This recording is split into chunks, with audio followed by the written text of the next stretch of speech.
Praise God. Praise God. Ayan, palakpakan po natin si Jesus. Okay. Sabihin mo nga sa iyong katabi, partner. Ako ay masaya na andito ka ngayon. Pakita mo naman yung ngiting masaya. Oo, yung ngiti ng yung ngiting parang nakasingil. Yan. Okay. Kumusta po kayo? Pabuti ng pabuti. Paayos ng paayos. Paganda ng paganda, papogi ng papogi, payaman ng payaman, pabanal ng pabanal, at padami ng padami tayo dito. Kaya, praise God. Okay. Ayan. Sige po, tayo po ay makakaupo na at aalis na. Ayan. Sige, upo po kayo, upo. Ang title po ng i-share ko sa inyo ngayong umaga ay When You Experience Jesus. Sabihin mo nga, When You Experience Jesus.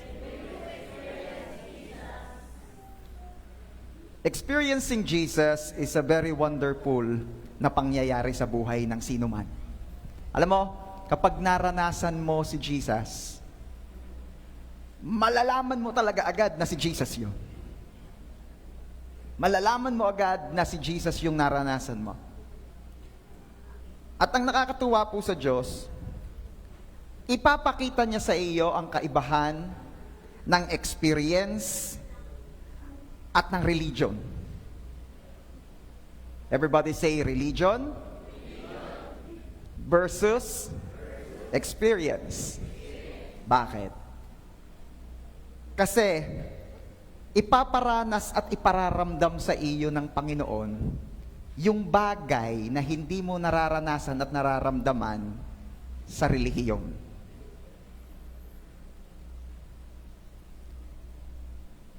Si John Harper po, ayan, may papakita silang picture sa inyo. Ayan. So alam nyo na, sinauna pa yan, black and white. Si John Harper po ay isang Scottish na ipinanganak po noong 1872. Yan, meron po ba ritong pinanganak ng 1872? Wala naman malamang. Ayan. Ay isa sa mapalad na naranasan si Jesus sa kanyang buhay.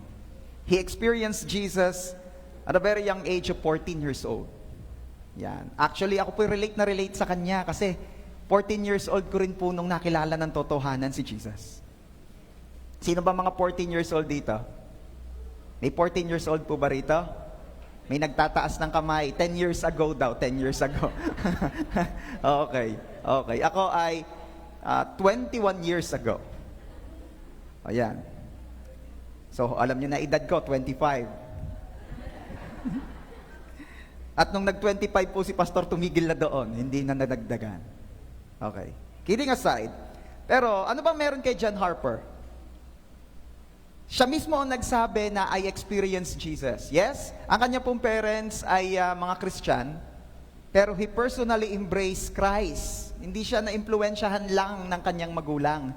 Siya mismo nagdesisyon to embrace Jesus and he experienced Jesus.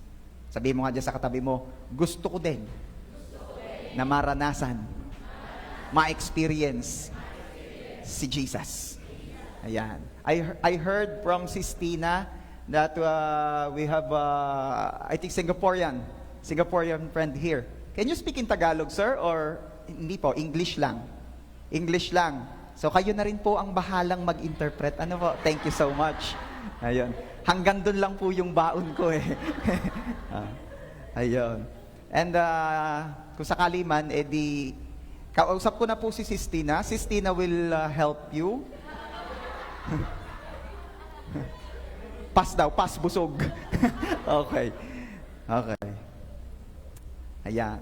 Ako'y masaya kasi ang dami ng mga new friends. Pwede bang palakpakan natin si Lord sa kanilang mga buhay? You're very much welcome po. We're so happy to see you here. At magiging masaya po kami every week pag lagi po namin kayong nakikita. Nakita ko rin po yung mga binibisita po namin sa Bigain First. Kaway-kaway naman, yung mga taga Bigain First, diyan. Iyo. Si Buddha.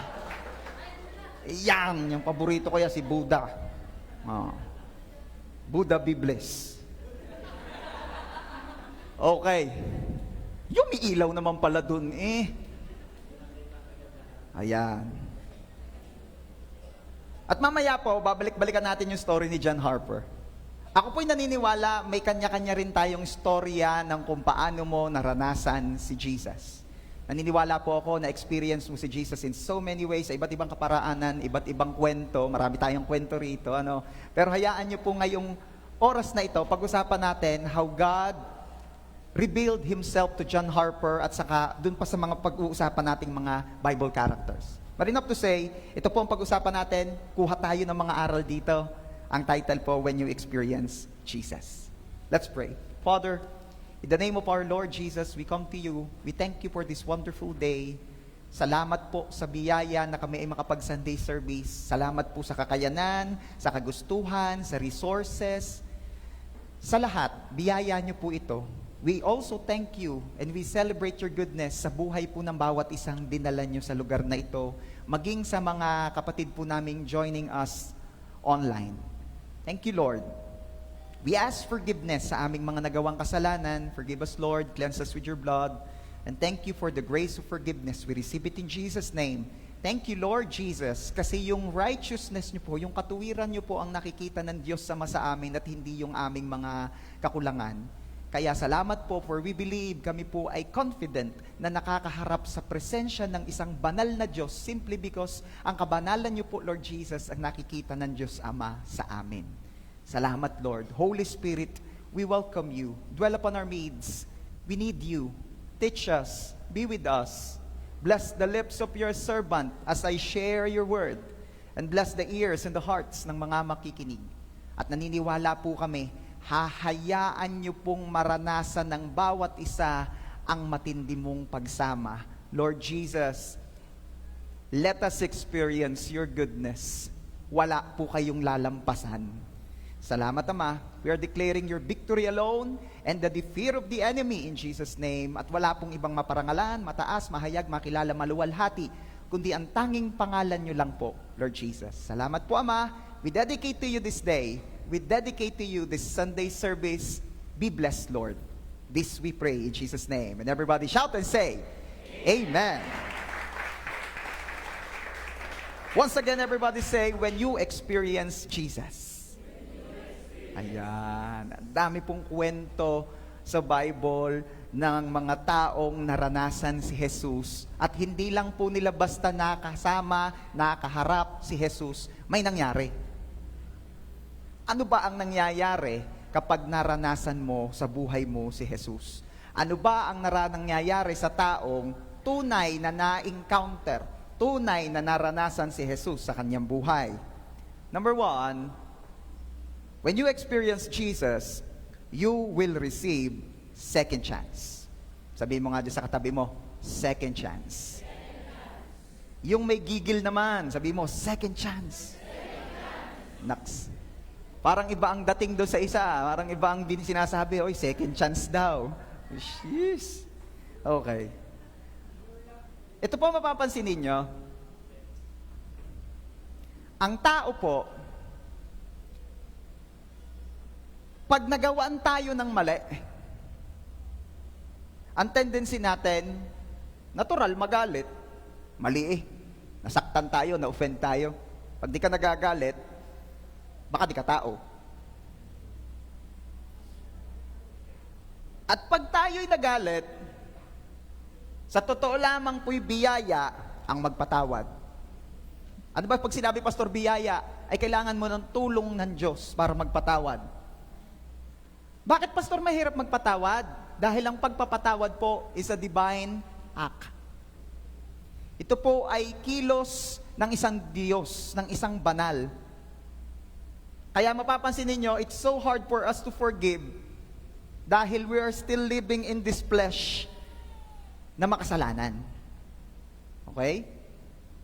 At takang-taka tayo kapag naririnig natin yung mga messages na nagsasabing, humingi ka lang ng tawad sa Diyos, patatawarin ka niya instantly. Ang hirap sakyan. Bakit ang hirap sakyan, mga kapatid? Dahil hindi tayo ganun.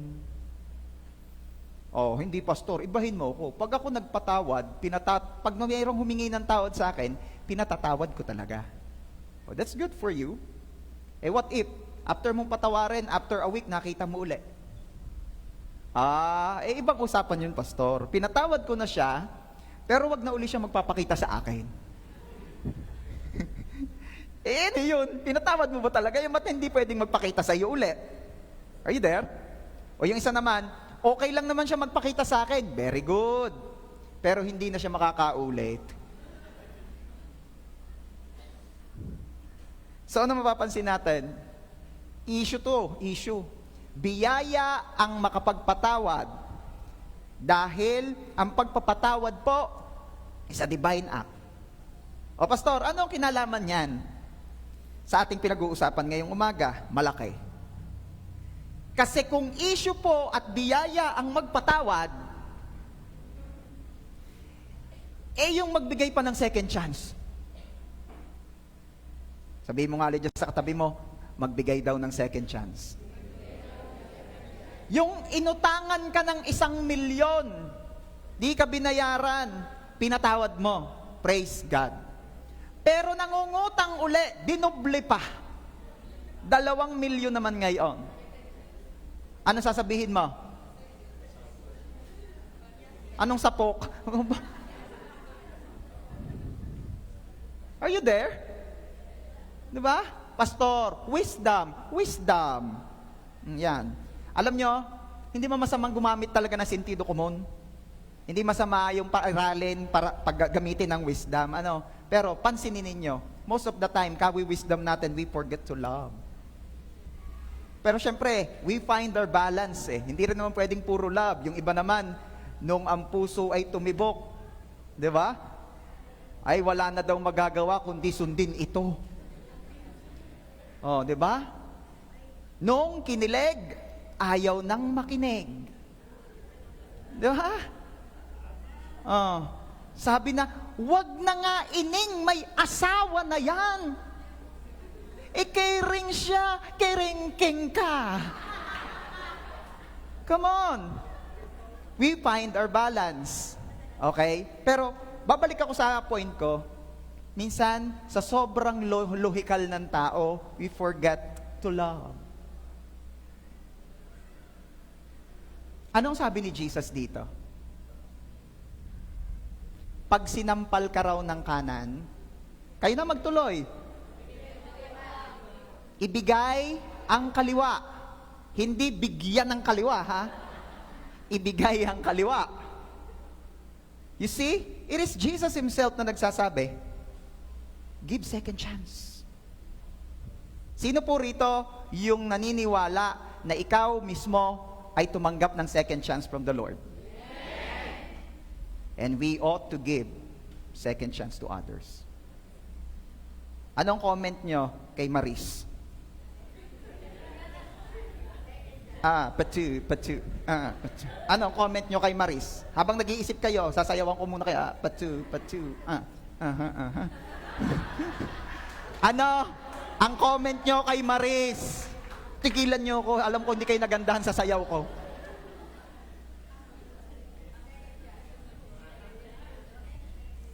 Meron pong isang pangyayari sa Bible. Malamaris ang story. Isang babae po ang nahuli sa akto ng adultery.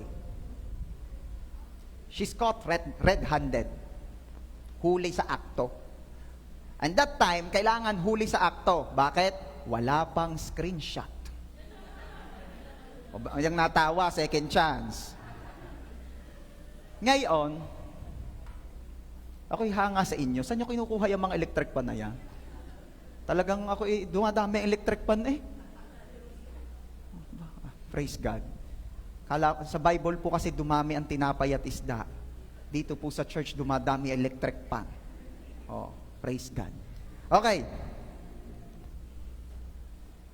Nahuli po sa akto ng pangangalunya at ito po ang isa sa mga pagkakataong inihintay ng mga Pariseo, yung mga galit kay Jesus, para si Jesus ay makorner at nang si Jesus ay maipakulong nila. Sabi ng mga Pariseo, tamang-tama ito. Sabihin mo nga sa katabi mo, tamang-tama daw.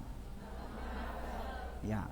Sabi ng mga Pariseo, pag sinabi ni Jesus na gawin kung ano ang pinag-utos ni Moses, ano ba ang pinag-utos ni Moses sa mga nahuhuli sa adultery? Dalahin sa plaza. Dalahin muna sa plaza. Talaga namang gigil na gigil batuhin daw agad Napapaghalata. Sabihin mo nga uli dyan sa katabi mo, second chance. Ay gigil na gigil babatuhin na agad. Hindi pa nadadala sa plaza. Dalahin daw sa plaza at pagbabatuhin hanggang mamatay. Yan, natatakot nang umimik yung iba tuloy. Sabi ng mga Pariseo, pag sinabi ni Jesus na, sige, gawin nyo yon, ay, masama siyang tao. Pag sinabi naman ni Jesus, huwag gawin yon, aba, hindi niya tinutupad ang kautusan. Wala nang lusot, wala nang lusot. At sabi ng mga Pariseo, dinala sa harapan ni Jesus, sino si Maris? Yung babae, wala namang pangalan Okay. Sabi nila, Jesus, ang babaeng ito ay nahuli sa akto ng pangangalunya. Sabi sa batas ni Moses, ang mga kagaya niya ay dapat dinadala sa plaza, pinagbababato hanggang mamatay. Ano ang masasabi mo? Siyempre, walang ganyan. Ano daw sinabi ni Jesus? In the story, ang sabi po roon, si Jesus daw ay yumuko. Isang nakita ko. Bakit si Jesus yumuko? In respect to the woman. Because that woman ay nahuli sa akto ng pangangalunya, so most likely, dinala siya at kinaladkad siya doon half naked. Paano nyo nalaman, Pastor, yun? Nandun ako Hindi. Whenever I'm reading the Word, whenever I'm reading the Bible, I am trying my best to put myself in the situation para mas maunawaan ko. Siya daw ay yumuko at nagsimulang sumulat sa buhangin. Doon sa movie na napanood natin, ang nakita natin, nag-drawing siya ng isda. Hindi natin alam, wala naman nakalagay sa Bible kung anong sinulat ni Jesus sa buhangin. Pero sabi ng mga Bible scholars, possible daw na ang sinusulat ni Jesus that time, yung mga taong naroroon, yung pangalan. Halimbawa, nalagay doon, si Pitts, si Maricar, si Gloopy, Jeremiah, Rick. Yun, nakasulat doon. Tapos sabi ng mga, ang sabi sa Bible, patuloy daw siyang tinatanong ng mga tao, anong gagawin namin dito? Anong gagawin namin dito? At si Jesus daw po ay nakayuko pa rin at patuloy na nagsusulat sa buhangin. Di ba kanina, sabi ko, possible ang sinulat pangalan. Ang sunod na isinulat ay ito, yung mga kasalanan. Bawa, si Pitts, sobrang pogi. Kasalanan yun, lahat na sobra masama. Di ba? Si Gloopy, sobrang ganda. Di ba? Joke daw. Masama rin yun, yung joker, hindi rin maganda pag sobra. Anyway, baka daw yon, possible na yon. At habang nahuguhit daw na gayon si Jesus, ano sabi ni Jesus? Unang bumato, ang walang kasalanan. Sabihin mo nga dyan sa iyong katabi, partner. Unang mangbash, ang walang kasalanan. May nakita ko, dinidelete na. May shared post, dinidelete na. Ang gayahin natin, yung post ni Sis Malu. Talaga namang napapuso ako Gayon ang mga post. Ang dulo nakalagay, ang prayer daw niya, makakilala si Maris kay Lord. Iyon ang post. dadami shares niya. Basta pag nagmo-monetize na ha, bahala na tayo sa Malo ha. Biro lang po. At wala daw bumato. Miski isa-isang binitawan yung mga batong hawak nila at nag-alisa na. Tingnan natin yung verse. In John chapter 8 verse 9, sabi po roon, nang marinig nila iyon, ano daw yung narinig? Bumato ang walang kasalanan. Nang marinig nila iyon, isa-isa silang umalis mula sa pinakamatanda. Bakit daw naunang umalis ang pinakamatanda? Mas matagal nang nabubuhay sa mundo? Kayo na may sabi niya. Hanggang si Jesus na lang at ang babae ang naiwan. Sabihin nyo nga, si Jesus at ang babae ang naiwan. Pastor, ano po ang gagawin ko? Huli naman talaga. 'Di ba? Kita niyo yung convo, may screenshot. 'Di ba? Sari-sari ang sinasabi. Huli talaga. Walang katanggi-tanggi. Ano ang gagawin ko sa kanya? Una, hindi mo pwedeng husgahan dahil hindi ka judge. Ni hindi ka attorney. Ni hindi ka nag-legal management. Wala tayo sa lugar. Ano ang kailangan natin gawin sa mga taong kagaya nila?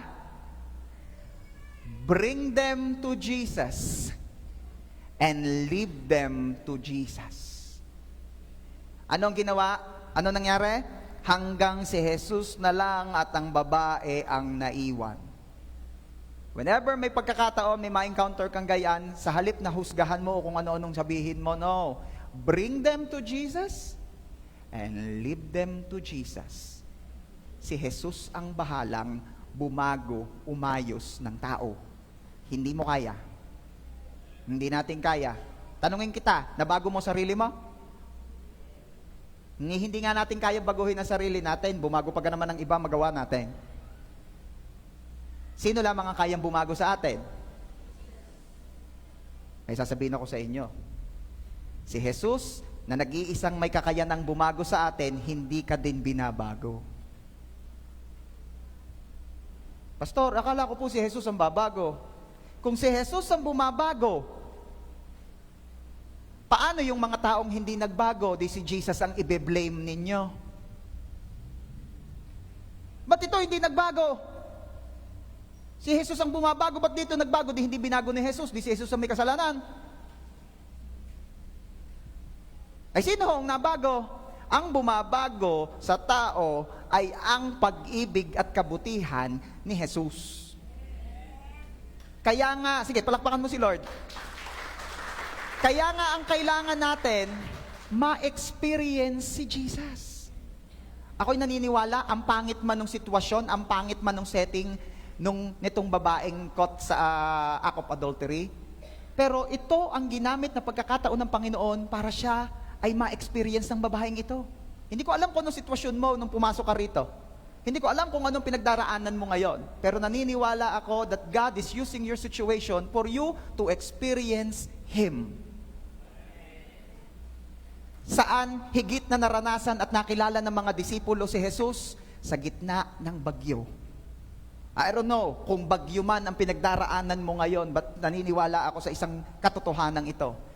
God will meet you in the middle of that storm. Jesus will let He will let you experience Him even in the midst of the storm.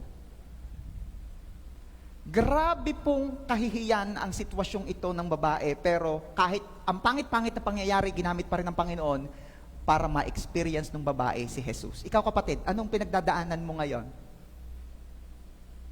Kasi wala pong kilos ang Diyos na sinasayang niya. Lahat ng sitwasyon na nararanasan mo yung ngayon, gagamitin pa rin ng Panginoon sa isang goal niya, sa number 1 goal niya sa buhay mo. At ano yon? Ang mapalapit ka sa Kanya. Ang makilala mo siya, makamukha ka niya, at in the end, makasama ka niya.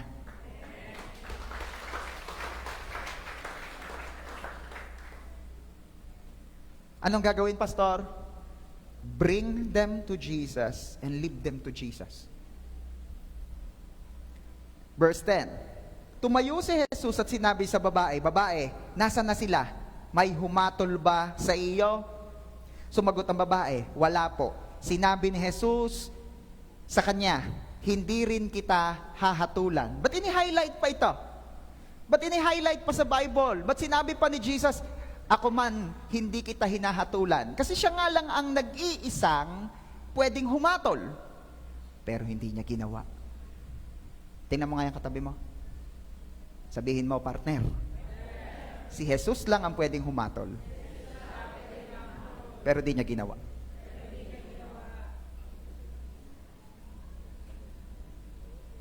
Kaya mga kapatid, it's about time, ha? Let's promote kindness, goodness. Nakakalungkot po, pero sa social media, ang talamak, rudeness. Ang pe-perfect. As if namang hindi tumanggap ng second chance. Pastor, wala talaga akong na-encounter, narinig na binigyan ako ng Diyos ng second chance. Wala.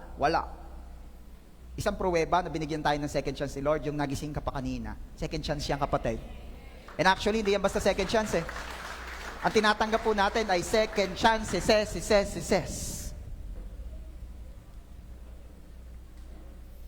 Proverbs 28:13 says, a man who refused to admit his mistakes can never be successful. But if he confesses and forsakes them, he gets another chance. Kaya mapapansin ninyo kung ang ganit-ganit ng success, ang tagal, ang hirap, ba't kahirap naman? Ba't hindi ako maka-breakthrough? Baka may hindi ka pa hinihingi ng tawad kay Lord. At madalas, ang taong hindi makahingi ng tawad ay dahil takot siya na baka hindi siya mapatawad. Ibahin natin si Lord. Si Lord na mismo may sabi sa kanyang salita in 1 John 1:9 na kung tayo hihingi ng tawad sa Kanya, tayo patatawarin niya sa ating mga kasalanan at lilinisin sa lahat ng karumihan. Kaya, it's about time. Receive your second chance. Receive God's forgiveness and forgive yourself as well. Meron naman kasing gayon eh. Nag-uumapaw na ang pag-ibig at pagpapatawad ng Diyos. Si may katawan naman na ang ayaw patawarin ng kanyang sarili. Forgive yourself.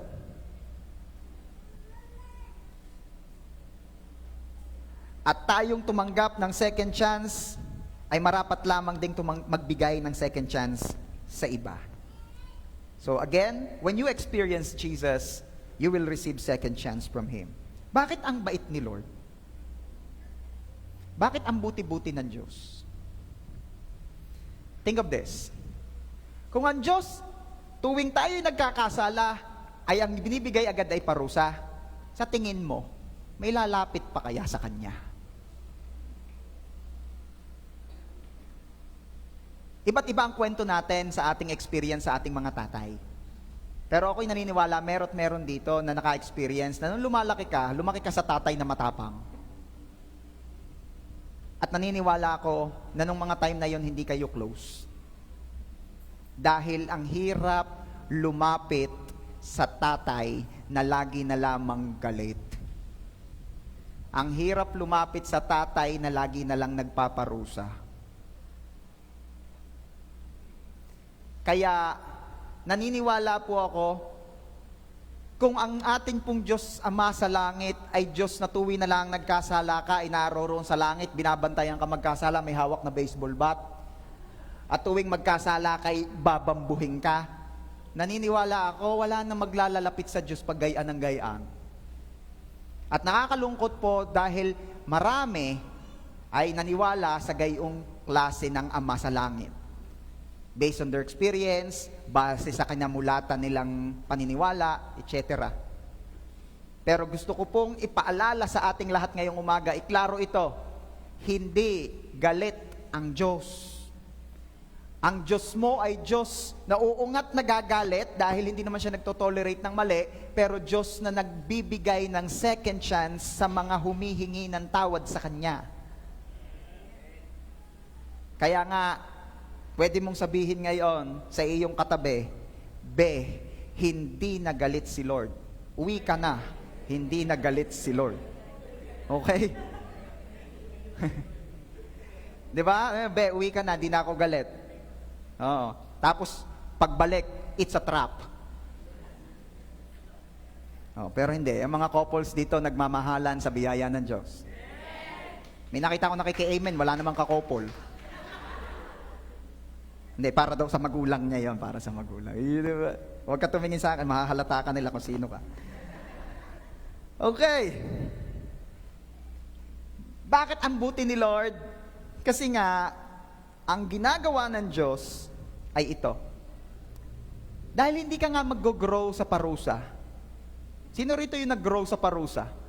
Yung nag-mature ka, kapaparusa sa iyo, ako sawa na sa parusa, ako mag-grow na, ako magmamature na. Hindi. Merong mga taong ganun, very rare, yung they are taking it as a challenge. Pero majority, they're growing in love. Papa, nagkamali na naman ako. It's okay. Eh di, sa susunod ulit, kaya mo yan. Basta, I believe in you. Yon, marami mas nag-grow doon. Ano? At naniniwala po ako, ito rin ang ginagawa ng Diyos sa ating lahat. Lord, sablay na naman po ako. Are you sorry? Yes, I am, Lord. Okay, I forgive you. Bangon, kaya mo yan. I love you. At walang kasalanan mo ang makakapaghiwalay sa iyo sa akin. Says the Lord. Kindness leads you to repentance. God's kindness leads us to repentance. Sabi po sa Romans chapter 2 verse 4, or do you show contempt for the riches of His kindness, forbearance and patience, not realizing that God's kindness is intended to lead you to repentance? Ang kabutihan ng Diyos ang nag-aakay sa iyong magsisi. Gagawa ka ng mali, sasabihin ni Lord, I love you. Gagawa ka ng mali, I die for you. Gagawa ka ng mali, I give you grace. Gagawa ka ng mali, I'm still merciful to you. Gagawa ka ng mali, patiently waiting, anak. Ano sasabihin mo, Lord? Suko na ako. Bihira ka. Ginawa ko na lahat ng mali. Ginawa ko na lahat ng pananakit sa iyo. Andyan ka pa rin. Suko na ako. Suko na ako sa iyo. Diba? Eh, matay mong paluin, lalong lalayo eh. Are you there? Okay. So, unang nararanasan ng mga taong nakaka-experience kay Jesus, they will receive second chance. Number 2, you will be encouraged to do good. Sino rito, nung napalapit ka kay Lord o nagsimula kang lumapit kay Lord, nagsimula na rin ang kagustuhan mong magbait? Salamat sa tatlo. Ulitin ko. Sino po rito yung simula nang lumapit ka kay Jesus, nagseryoso ka sa relationship mo sa Diyos, na-encourage ka na rin magbait? Amen. Diba? Siyempre naman, hirap naman nung tinanggap mo si Jesus. Si Jesus mabuti, tapos yung tumanggap, hindi mabuti. Teka muna, parang conflict. Okay? Magkaka-desire ka talagang maging mabuti. Nako, kanya-kanya tayo ng kwento ng mga kabaitan noong una. You know what I mean by the word kabaitan? With quote and quote? Di ba? Kapasawayan yun. Ano? Hindi na ako magkukwento ng akin. At talagang malala. Pero ako'y naniniwala, lahat tayo may kanya-kanya diyan. Naroroon yung ang asa ng magulang ay nasa school, pero nagkakating, nasa barikan, nasa computeran. Name it. Hindi naman daw sila napunta ng computeran at wala pa raw computer nung panahon nila, di nasa lupakan. Baka ang inabot nyo yung naglulupak pa eh. Nasaan ka? Nanggagagamba. Diba? Yung nahingi ng budget na extra sa magulang at pang-project daw. Pero hindi naman talaga para sa project. Ano kang pangalan ano kang tawag na sa project nyo yan? Poker. Ba, ano yun? Maganda ho yun. Yun yung mga ano.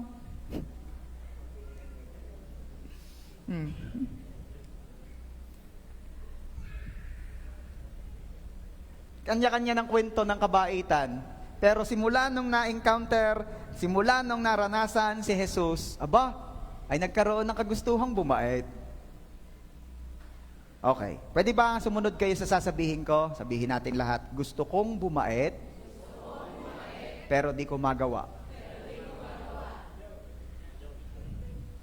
Bakit nga gayon?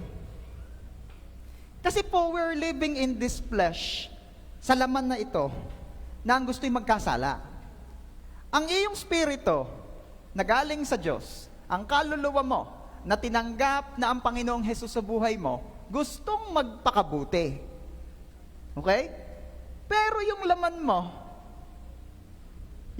mo na influence ng kasalanan, gustong magpakasama. Kaya ano mapapansin ninyo? Ang hirap magpakabuti, ang hirap gumawa ng mabuti, pero sa paggawa ng masama, sinong nahihirapan? Ay, sabi nung isa, kahit pikit. Sa paggawa daw ng mali, walang ka-effort-effort, kahit tulog. Chicken feeds. Napakadali. Bakit? Natural. Walang halong chemical. Pero ang pagpapakabuti, why it's so hard?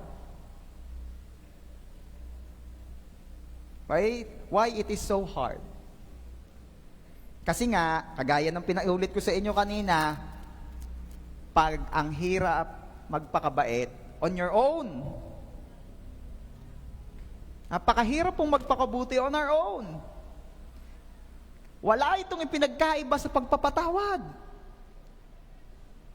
Dahil ang pagpapakabuti is, again, a divine act.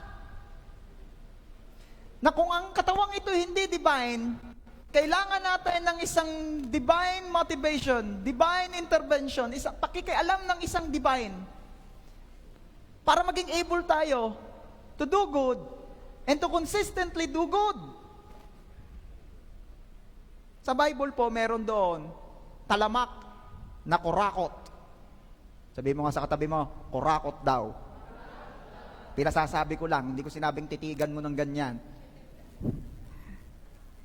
And his name is Zacchaeus. Si Zacchaeus po ay isang Hudyo na tagapagkolekta ng buwis. At saan dinadala yung buwis? Ibinibigay po sa Roman Empire. Galit po ang mga kababayan niya sa kanya. Una, kasi naglilingkod siya sa kalaban. Siya po ay taga-collect ng buwis, binibigay doon sa sumakop sa kanila, which is the Roman Empire. Pangalawang dahilan ba't galit po ang mga kababayan niya sa kanya? Kasi Zacchaeus po ay kurakot. Yung buwis, pinapatungan pa niya. So kung halimbawa, ang babayaran ni Brother Edgar ay 200, ang sinisingil sa kanya ni Zacchaeus, tuwing bayaran ng buwis ay 250. May patubo pa. Oh. Kaya galit po sa kanya mga tao at ang labels niya ay makasalanan. Sanay na siya. It's not so hard for him na gawin iyon. Sanay na siya. Until he meet Jesus. Sabi po sa Luke chapter 19 verse 5, pagdating ni Jesus sa lugar na iyon, tumingala siya at sinabi, Zacchaeus, bumaba ka agad, dahil kailangan kong tumuloy sa bahay mo ngayon. Verse 6, kaya nagmadaling bumaba si Zacchaeus at masayang tinanggap si Jesus. Verse 8, sa loob ng bahay niya ay tumayo si Zacchaeus at sinabi, di syempre, lumakdaw na tayo ng verse 8 Sa madaling salita, nasa bahay na, naramdaman ni Zacchaeus na si Jesus, in spite ng kanyang pagiging makasalanan, si Jesus ay nandoon. Ano nangyari? Sa loob ng bahay niya ay tumayo si Zacchaeus at sinabi, Panginoon, ibibigay ko po sa mga mahihirap ang kalahati ng kayamanan ko. Ano nakikita nyo ngayon dyan? Si Zacchaeus, na sanay gumawa ng mali, sanay na sanay manguha ng pagmamayari ng iba, ay ito at anong sinasabi? Ibibigay daw niya ang kalahati ng kayamanan niya sa mahihirap. Everybody say, naranasan si Jesus, abay nagbait.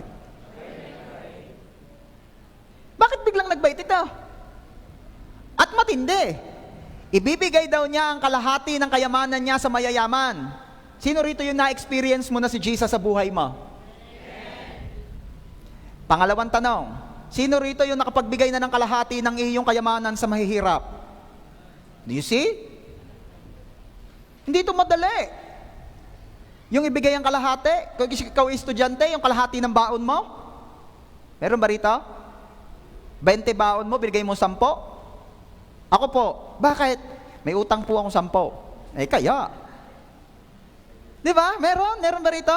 Ako hindi ko kaya yon. Kahit na estudyante ako, hindi ko kaya yon. Yung kalahati ng baon ko, bibigay ko. Swap, pwede pa. Nung elementary po ako, may kwento ko mabilis lamang, Nung elementary po ako, hindi naman lagi, pero madalas ang ulam ko sa aking pang-lunch, binalot, ay hotdog. Pastor, masarap naman yun anong issue? Yun kasing hotdog na yun, niluto ng 4:00 ng umaga. Ibabaon na yun doon sa kanin. Kailan mo yung kakainin? 12:00 ng tanghali. Di ba? Kaya si pastor ng elementary social, naka-red rice. Anong sinabi niya mga brown rice ninyong yan? Red rice ang kay pastor. Bakit? Ikaw ba naman, mula 4:00, ibabad ka na sa kanin hanggang 12:00. Pag hindi ka naman namutla, at yung katas mo naroon na lahat sa kanin, namula na. Ako sobrang thankful naman sa aking mga magulang na yung iba nga walang baon. Ako'y thankful, pero meron akong patutunguhan dito. Okay, ito na. At tas kakainin mo, lamig na lamig ng kanin, tas yung hotdog putla. Parang binabad sa suka Nasaan na yung kapulahan ng hotdog? Nasa kaninan lahat. Ito na. Di ako'y nananawa na yung ganamang laging gayo. One time, yung katabi ko, ang baon, piniritong bulig. Pastor, ano yung bulig? Ang bulig ho ay batang dalag. Di ba? Batang dalag. Pagka ho pantat, yun naman ay batang hito. Taga-Bukid po si pastor Yung aking naghilera, 2 hotdog. Yung sa katabi ko naghilera, 2 bulig. Pinirito, kabango. Ako'y napapatingin akong gayon sa kanyang ulam. Pagtingin ko doon sa katabi ko, nakatingin din doon sa hotdog ko.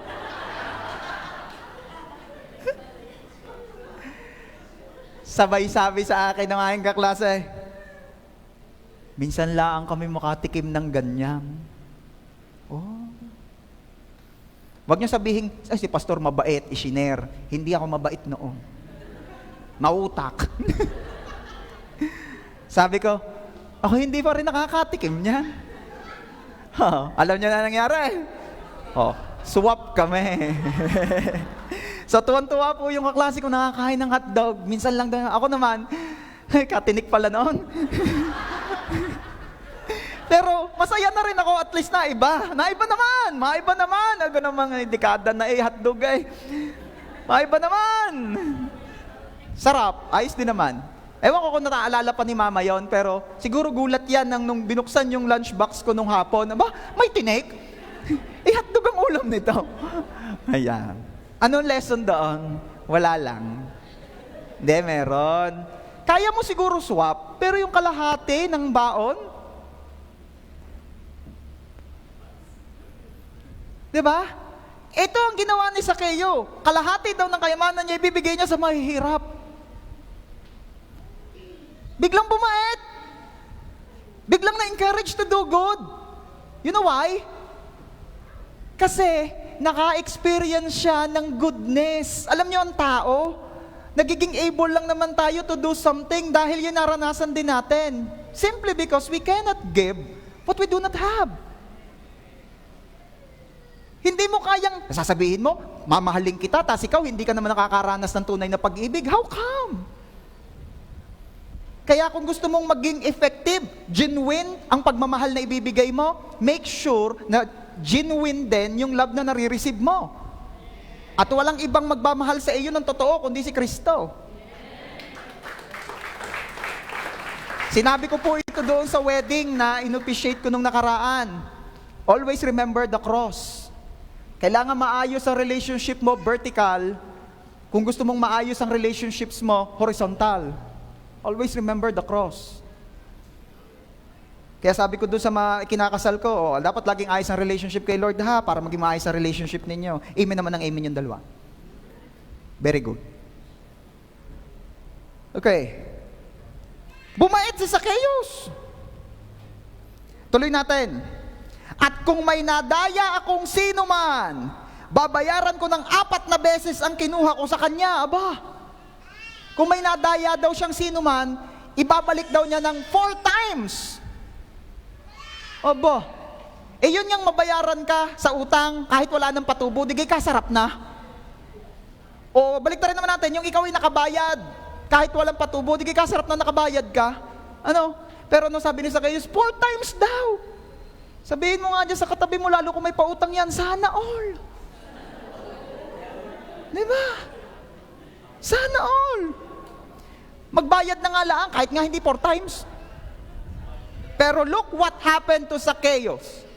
It happened to him all because he experienced Jesus. Kaya napakalaking bagay po na maranasan mo si Jesus at maranasan mo ang kabutihan niya. Pastor, hindi ko naman na po makikita si Jesus Hindi naman na po ako kagaya nilang nandun sa panahong iyon. May promise si Jesus. Pakinggan ninyo ito. Ang promise ni Jesus sa Bible, 2 o higit na nagkatipon sa ngalan niya, siya'y nasa kalagitnaan nila. Ang tanong ko sa inyo, sige palakpakan mo muna si Lord. Ang tanong ko sa inyo, mahigit gaho tayong 2 dito. So, yung unang requirement na meet. Nagkatipon ba tayo rito sa ngalan ni Jesus? Yung pandalawang requirement na meet. Ibig sabihin, tutuparin ni Jesus ang pangako niya, kaya siya'y nasa kalagitnaan natin. Ang presence ni Lord ay naririto. Sinong nag-i-enjoy? Sinong punong-puno ng kagalakan? Kasi isang promise pa ng Diyos, in His presence, there is fullness of joy. Kaya magtataka kayo dun sa mga nagagather at alulungkot, sasabihin nila, para sa Diyos, ba't ang lulungkot? O, huwag kayong lumungkot, di bagay sa inyo. Because in God's presence, there's fullness of joy. He's here. Jesus is here. Kaya wag mo sasabihin, you will never experience Jesus na dahil hindi mo na siya mamimit, hindi ka makakabalik sa panahon niya. No, He's here. At ang promise niya, I will never leave you nor forsake you. And another promise to Jesus, surely I am with you always up to the very end of age. He's here, He's with you, He's living in you.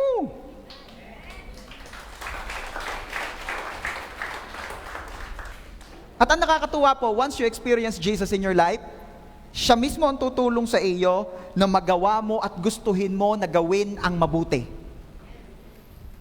Philippians chapter 2 verse 13. Sapagkat ang Diyos ang siyang nagbibigay sa inyo ng pagnanais at kakayahang masundin nyo ang kalooban niya. Ang linaw, si Lord na rin mismo ang nagbibigay, tumutulong sa atin na magawa natin kung anong kalooban niya, kung anong mabuti. Kaya kapag ka sa mga pagkakataong feeling mo, gusto mong gumawa ng mali, gusto mong magpakasama na i-impluwensyahan ka ng kung sino man o ng anuman para magkamali, magkasala, pray this simple prayer. Lord, promise mo, ikaw ang magbibigay sa akin ng kakayanan at kagustuhang gawin ang kalooban mo. Help me, God. At makikita mo kung paanong tulong ang gagawin ng Diyos sa iyo. I don't know, maaaring may iniisip ka na kanina pa, mamaya paglabas dito, baka may transaction ka, alam mong may kaunting hocus-pocus, alam mong may kaunting monkey business, at gusto mo ngayong gumawa ay kalooban ng Lord ang gawin. Ayaw mo na ng compromised life. Pray that prayer, and God will help you to do His will.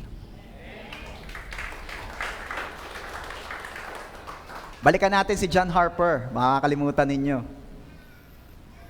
Si John Harper po, sabi ko nga sa inyo, the age of 14, nakakilala sa Diyos. Na-experience niya si Jesus. At hindi basta-basta yung nangyari.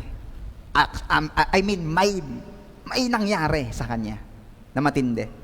Alam niyo po ba, at the age of 18, ay nagpipreach na siya sa crowd. Di pa siya pastor, ha? He's preaching the gospel. He's sharing the good news sa mga tao at the age of 18. Sinong 18 years old dito? Sinong mas matanda pa sa 18? Di ba?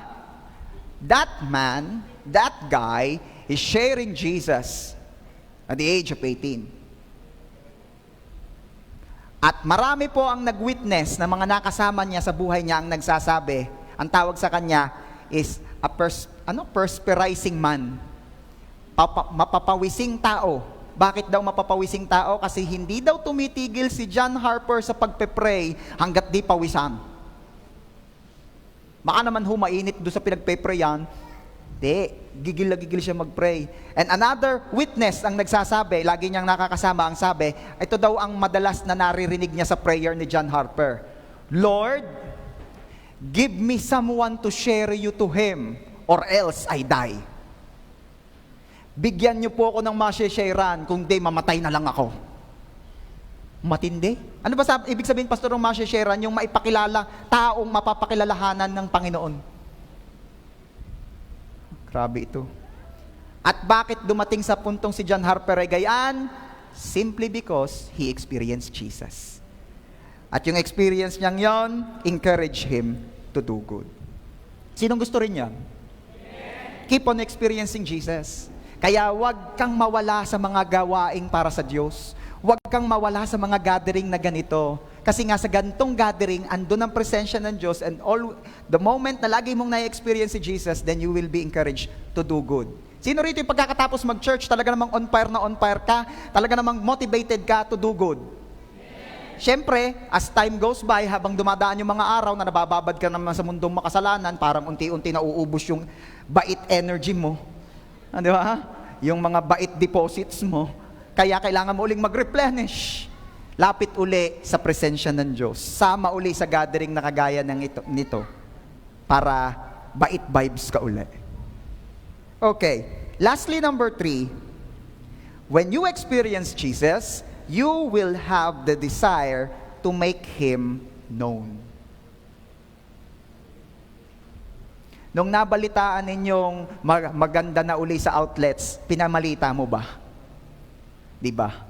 Nung nabalitaan mong maganda na uli sa Sky Ranch, pinamalita mo. Nung naranasan mong ayos naman din pala ang pagkain sa Eurasia, pinamalita mo. Nasaan si Bolts? Ayun, ano ko na ha? Ayos na ha? I-promote ko ha? Nung na-experience mo ang sarap ng pulang itlog ni Sis Malo, pinamalita mo.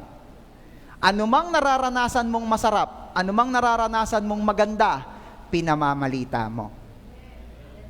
Tanong, ikaw ba ay nafe-feel good sa experience mo, sa relationship mo with the Lord?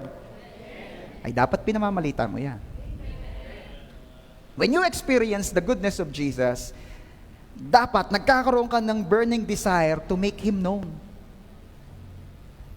Okay. Isa pang karakter sa Bible, last na po ito, na naka-experience kay Jesus, ay yung babae sa tabi ng balon. Hindi si Sadako yun ha. Baka iba yung nai-imagine ninyo, kaya huwag nga kayo masyado nagpapapanood ng mga nakakatakot. Oh. Samaritanang babae sa tabi ng balon. Ito po kasi istorya. Nung sila po, si Jesus at ang mga disipulo napadpad sa Samaria, sabi ng mga disipulo, Lord, Tom Goods na kami.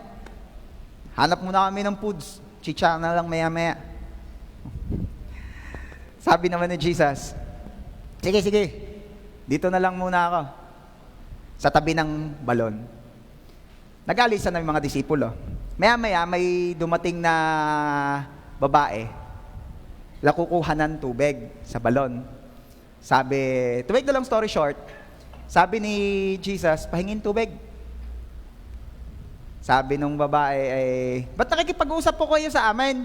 Yang kayo hong mga Hudyo at kami mga Samaritano, hindi nag-uusap. Pero ba't nakikipag-usap kayo sa amin?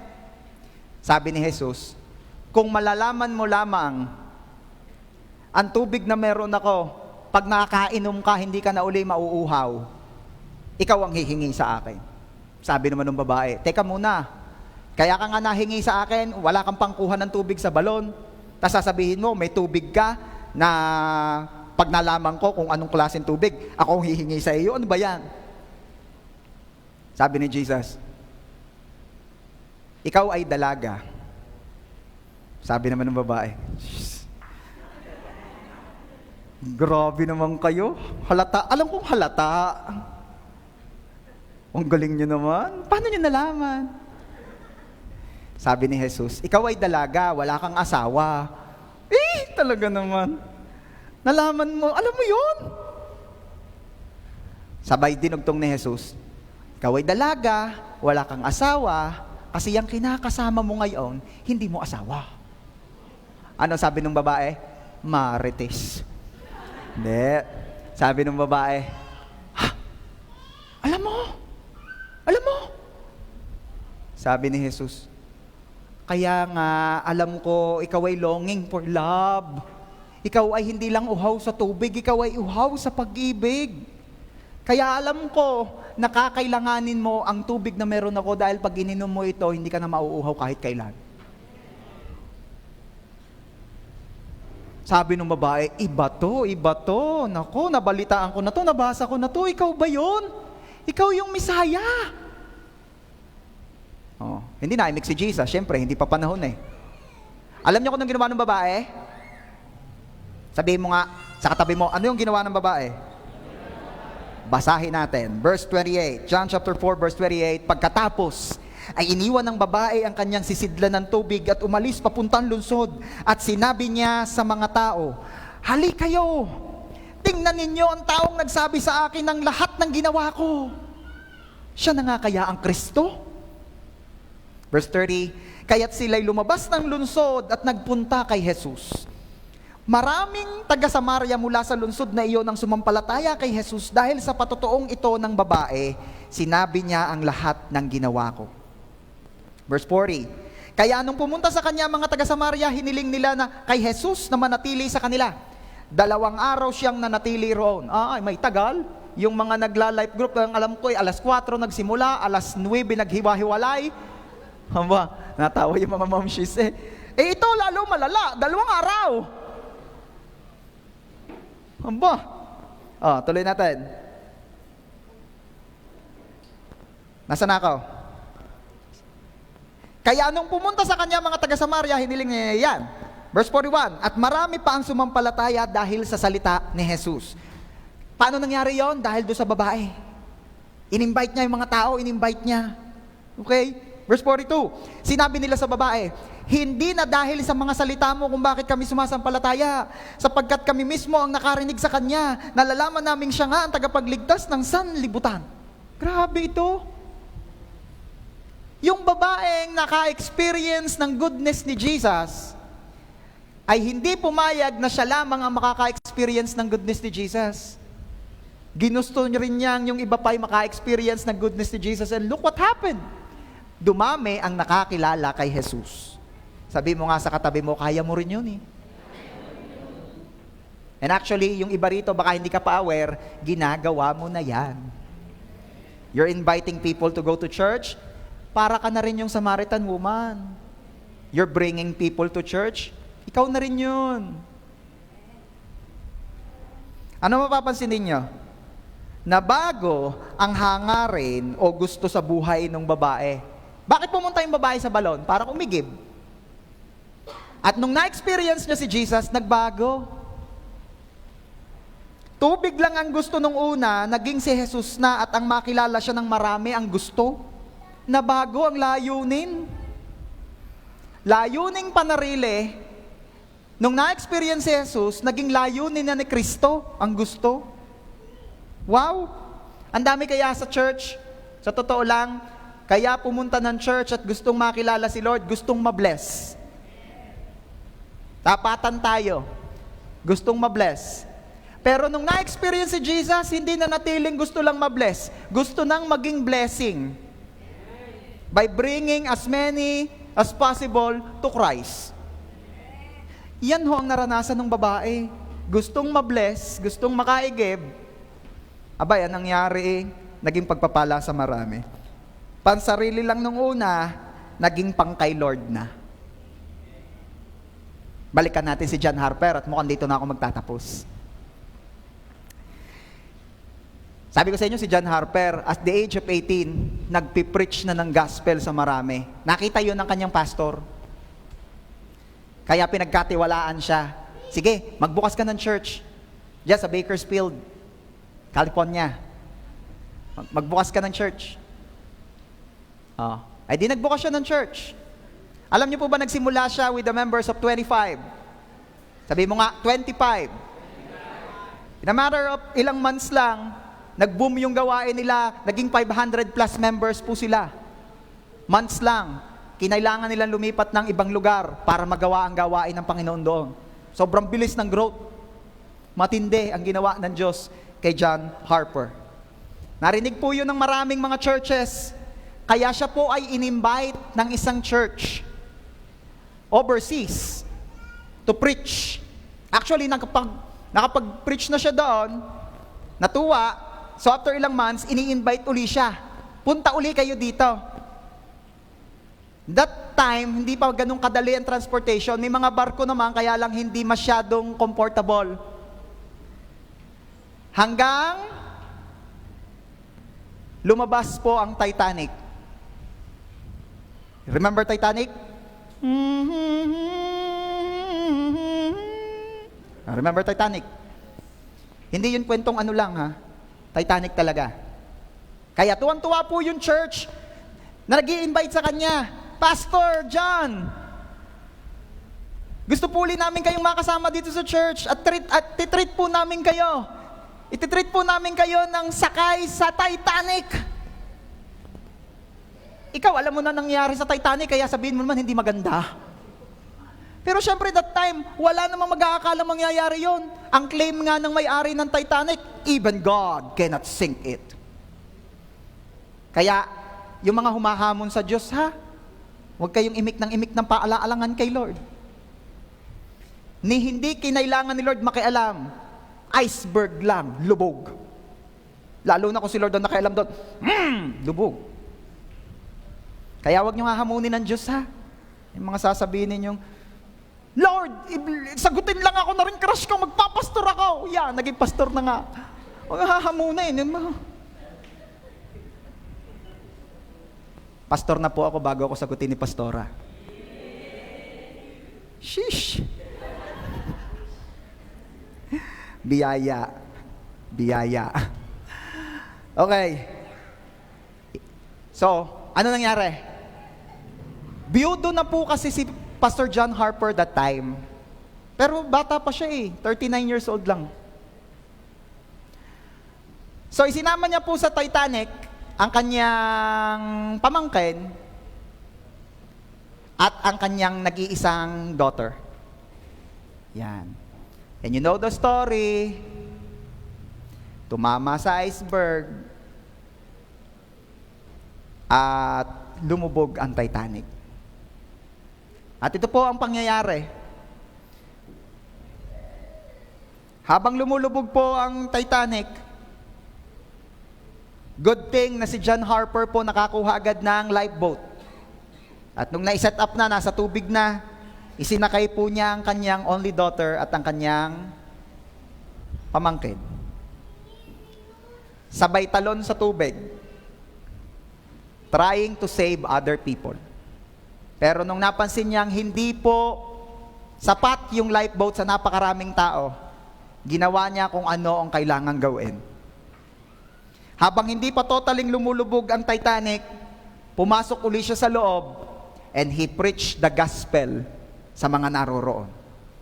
Remember, napakalamig po ng tubig na yon. It's a freezing water.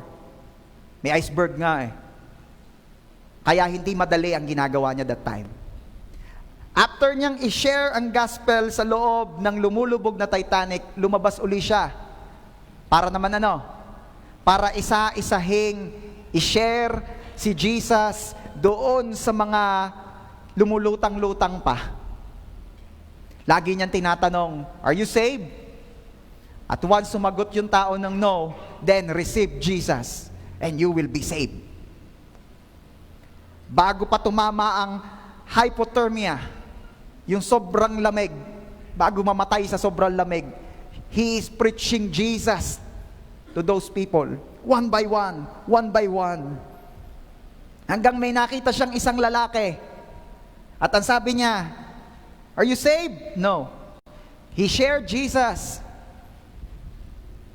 And after his efforts, ang reply ng lalaki sa kanya, "No, I don't want Jesus." So anong ginawa ni John Harper? He removed his life vest, give it to that man, at sinabi, "Mas kailangan mo yan kaysa sa akin." Everybody say second chance. Kailangan mong mas mabuhay pa kasi wala ka pang Kristo. Pag natapos ang buhay mong yan nang wala kang Jesus, impyerno ka. Hindi naman niya sinabi yon. Yun ang ibig niya sabihin. Eto life vest ko, ikaw ang gumamit. Di wala ng life vest si John Harper. And he continued sharing the gospel sa mga tao. Maya-maya, binalikan niya yung lalaki. And good thing, tinanggap naman ng lalaki si Jesus. And then, nagpatuloy po si John Harper sa pag-share. Hanggang wala na pong naging balita sa kanya. After ng ilang taon, nagkaroon po ng pagkakataong magkaroon ng gathering lahat ng survivors ng Titanic. Siyempre, ando si Rose. Yun ang tagilala nyo. Kasi sila ang bida. Pero may isang bida talaga hindi naman isinama sa sine. And that's John Harper. May isang lalaki pong tumayo sa gathering at sinabi, "Have you heard of the name John Harper?" Kasi kung di nyo siya narinig, ito ang kanyang story.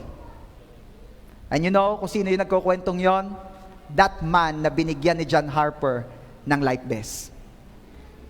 At sabi niya, "Ako ang eyewitness.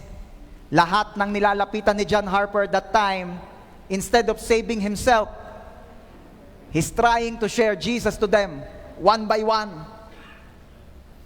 At sabi ng lalaki, "Ako ang eyewitness na bago lumubog si John Harper sa sobrang pagod at sobrang lamig, bago siya tuluyang lumubog at malunod, isa lamang ang isinisigaw niya, 'Receive Jesus and you will be saved.'"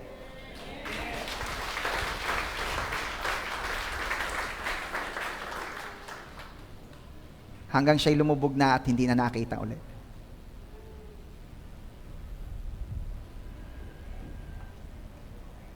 Naalala ba ng Hollywood yan?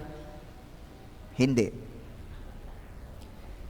Ang lingkod ng Diyos na yon, ginawa niya ang kailangan niyang gawin.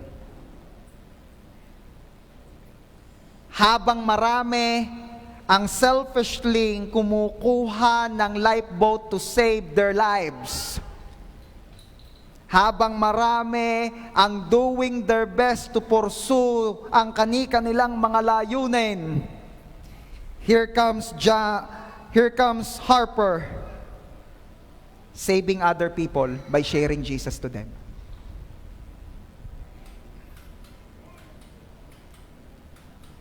Yung desire na panglupa lang nung una, naging pang-eternity na. And I believe that still God is doing good things, great things sa buhay ng bawat isa, raising up John Harpers sa ating mga buhay. So kung ngayon, naipakilala ko sa inyo kung sino si John Harper at kung ano ang ginawa niya, this time, hayaan nyo namang ipakilala ko sa inyo ang mga modern day John Harpers. Pwede na natin ipakita mga pictures. These are the modern day John Harpers. They are the ones who's doing, giving their best to bring as many as possible to Christ. They are the life group leaders. They are the ones bringing souls to Jesus. Sila po yung mga nagsusupport sa mga outreaches. Sila po yung mga nagbibigay ng panahon, kalakasan, resources nagsasakripisyo ng oras na para sana sa pamilya, para sana sa trabaho, para sana sa negosyo. They are the modern day John Harpers.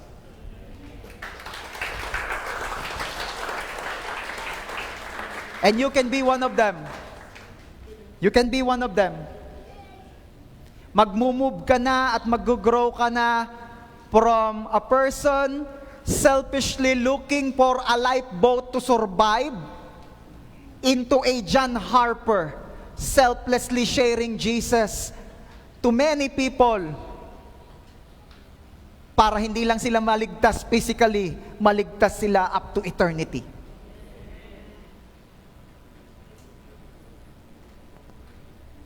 Pastor, maliit lang yung role ko maliit lang yung naiiambag ko, maliit lang yung nai-support ko, it doesn't matter. Sabi po sa 1 Corinthians chapter 3 verse 8, the man who plants and the man who waters have one purpose, and each will be rewarded according to his own labor.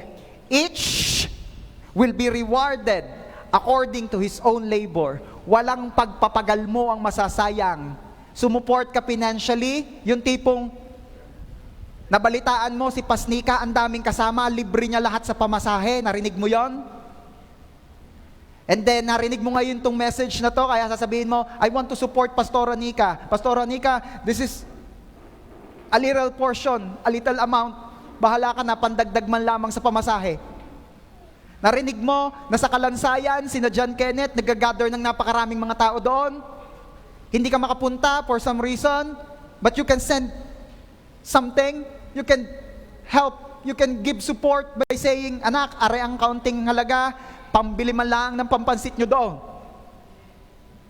Alam nyo, small things can do great things. Lalo na pag napagsama-sama yan. At ano ang sabi ni Lord sa kanyang salita? Each will be rewarded according to his own labor. Kapatid, sobrang bait, sobrang buti, sobrang laki ng Diyos na tinanggap mo. At imposibleng hindi yan lalabas sa'yo. Imposibleng hindi magre-reflect ang goodness ni Lord sa'yo. At ako'y naniniwalang lahat na naka-experience ng Jesus sa buhay niya, hindi niya mapipigilan, kundi lumitaw, lumabas ang goodness na yon sa kanyang buhay. When you experience Jesus, you will be motivated to do good. Ikaw na yung taong palabigay ng second chance. At hindi ka papayag na hindi dadami ang makakilala ng totohanan sa Kanya. Are you there? So if you're that person who experienced Jesus at patuloy na dinidesire na ma-experience pa more of Jesus, I am inviting you to stand up. If this is the first time na narinig mo ang mga mensaheng kagaya nito, and you want to commit your life to Jesus, or maaaring ilang beses mo nang narinig ito, pero iba na ang panawagan ng Diyos sa iyo to commit your life to the cause of Jesus, gusto ko na sumunod ka sa prayer na ito. May I invite everyone to bow down your head at sabihin mo, Ama naming Diyos, patawarin niyo po ako sa aking mga kasalanan.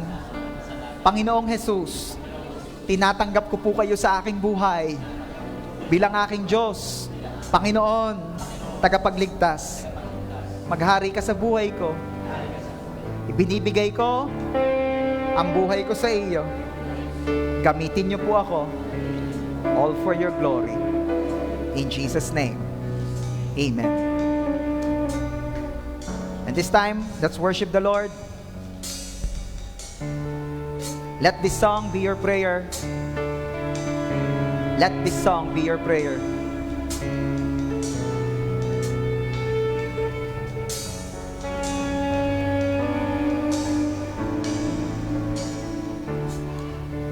Into your hands I commit again, with all I am for you, Lord. Hold my world In the palm of your hand, and I am yours forever.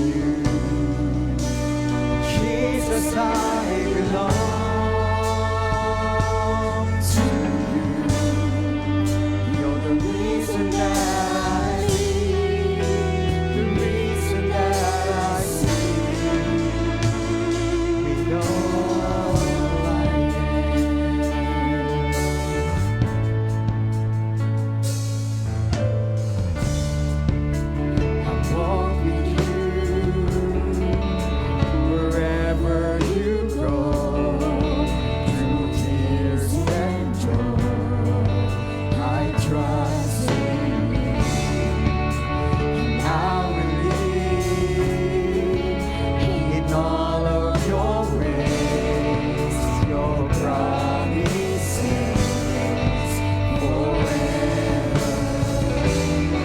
Come on, church. Tell it to God. Jesus, I believe in you. Jesus, I belong to you. You're the reason that I live, the reason that I see. Jesus, I believe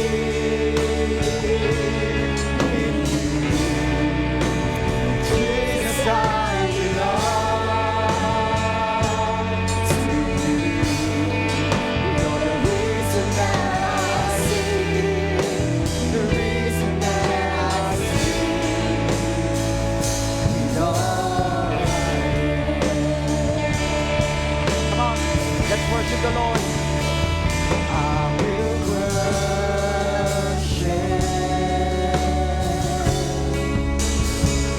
I will worship you. We worship you. I will worship.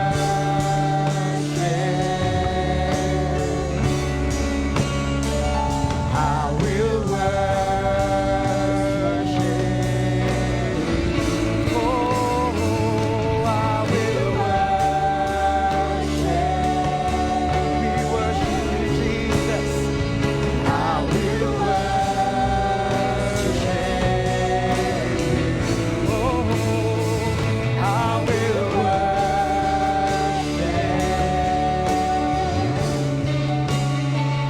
I will worship you. Jesus, I believe in you. Jesus, I belong to you. You're the reason that I live, the reason that I see. for the last time. Jesus, I believe in you. Jesus, I belong to you. You're the reason that I live, the reason that I see. With all I am. Lord, we pray na lahat ng narinig namin ngayon ay mga messages na hindi lamang kami mai-inform, kundi gagamitin mo to transform us. Lord, biyayaan niyo po ang bawat isa na lagi at lagi pa rin i-desire na maranasan ka at mas maranasan pa. At salamat dahil sa biyaya mo, magiging mapagpatawad po kami. Hindi namin uhusgahan ng kapwa namin, bagkus magiging gracious kami sa kanila. We will pray for them. We will lead them to you. Bibiyayaan at tutulungan mo kami to do good and to always do good. At bibiyayaan at tutulungan mo kami, Lord, to make you known. Lord, we commit our lives to you. Use us and continue to be with us. I pray in Jesus' name na ang JA1 San Jose family ay pamilya ng Diyos na laging gustong maranasan ka sa aming mga buhay. At kasama na noon ang mga benepisyo ng mga nakakaranas ng goodness mo. Salamat po, Ama. To you alone all the glory. This we pray in Jesus' name. And everybody say, Amen. God bless you.